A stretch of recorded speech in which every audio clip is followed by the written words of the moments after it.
teaching people to have more mental peace in life with more productivity and action as well. In Focus is joined by Gautam Jain, who is with the international nonprofit Vedanta Cultural Foundation. Sir, it's an honor to have you here. Thank you. Can you just talk about Vedanta? I know some people are familiar with it, some aren't. Yeah, Vedanta is an ancient philosophy. It's an amalgam of two words. Veda means knowledge and Anta means end. So Vedanta means the end of knowledge, the culmination of knowledge. It's the knowledge of yourself and how to relate to the world. And I know self-management is really a big focus in this study. Tell me your philosophy on self-management. See, self-management is based on a very simple principle. If you cannot manage yourself, you cannot manage anything around you. And the whole focus of human beings is to manage things around them before trying to manage themselves. So it doesn't work. I'll give you a simple example. The firm belief is that peace, stress, or peace or happiness is in the external world. See, one guy takes a cigarette and smokes. He says it gives him pleasure. Another person can't stand that same cigarette. So the peace or the sorrow is not in the cigarette. If it was in the cigarette, what would happen? Everybody should get it. If sorrow was in the cigarette, everybody should get it. There's no such thing. One guy wants to divorce his wife. He's desperate for a divorce.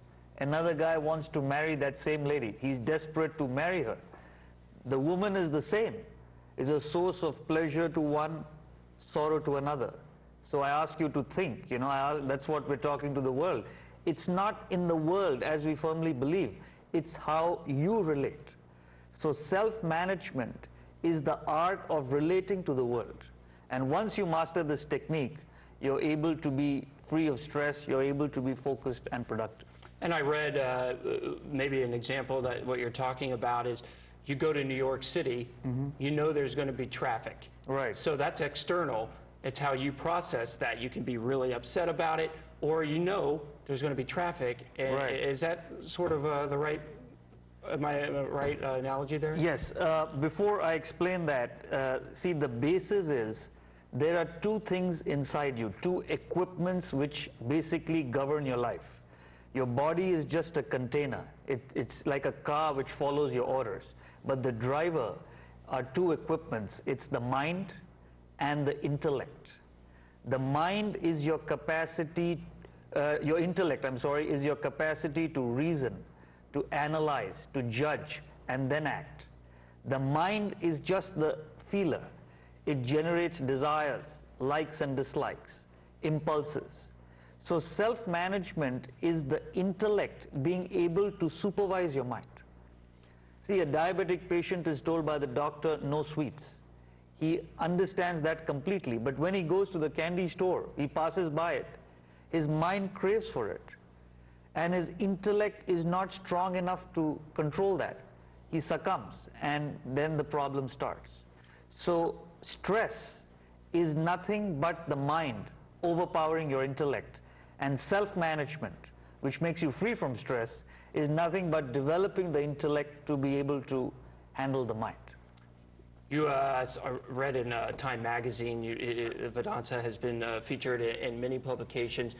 A lot of powerful people are doing terrific in business, but their life is spinning out of control, and they come to you, your teacher, Swami, I'll let you pronounce it. Parthasarthi. Yeah, and they're coming here and saying, where can I reach more happiness in my life?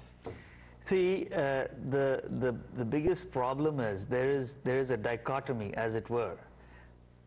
I teach in New York, I live there, and there's a doctor I know there. He's one of my students.